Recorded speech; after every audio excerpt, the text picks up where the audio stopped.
What is NLP modeling? Before into that, if you want to learn more about NLP, Neuro-linguistic programming, and enjoy lots of cool free resources, then visit www.NLPTimes.com. Okay, what is NLP modeling and how does it work? At the core of NLP is a process known as behavioral modeling, and the people who model other people's behaviors we call NLP modelers.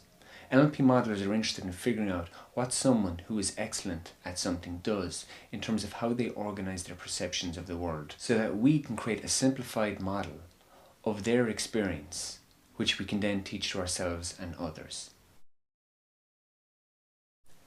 Think of modeling as something like being an architect and a builder. Let's say you and I are architects and are walking in the country one day when we come across this amazing home, and we instantly decide we want to be able to create a similar home for one of our clients. Well, as architects, we understand that what matters is not just the materials you use, i.e. your thoughts, feelings and senses, but how you use them.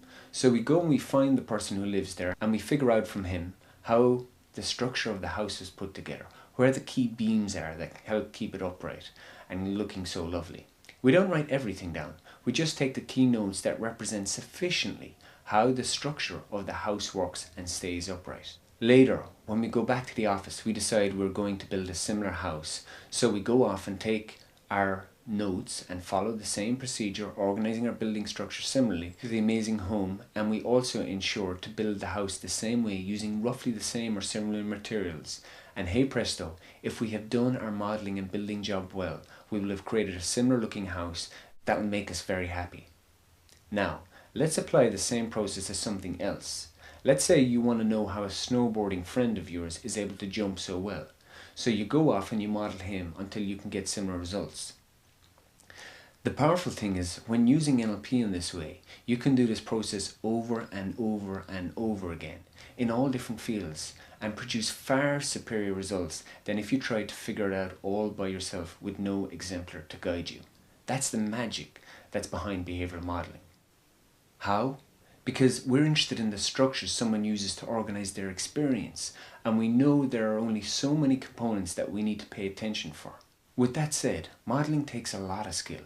And no, it doesn't mean that if you model Michael Jordan, you can play in the NBA. There's much more to it than that. A model is a simplified version of the thing it represents. It is not the full picture. There are many other skills that will be involved. Let's review this idea of what a model is. Take for example the London Underground map. If you've ever been to London, London has a tube network, and there is a map that's provided to all tourists and people who visit that allows them to identify where the stations are. The London Underground map is a model of the active tube lines and stations in London, but is not 100% accurate. It's not to scale, it's not even got all the tube stations in the network listed on it. But as a model of the underground network, it's highly effective at letting millions of people each week navigate around the city. The cool thing about effective models is that they can help you do things much quicker and faster than if you had to go through hours upon hours of trial and error learning, trying to figure it out for yourself. And if it's really good, it will enable you to get similar results as the exemplar in the same amount of time.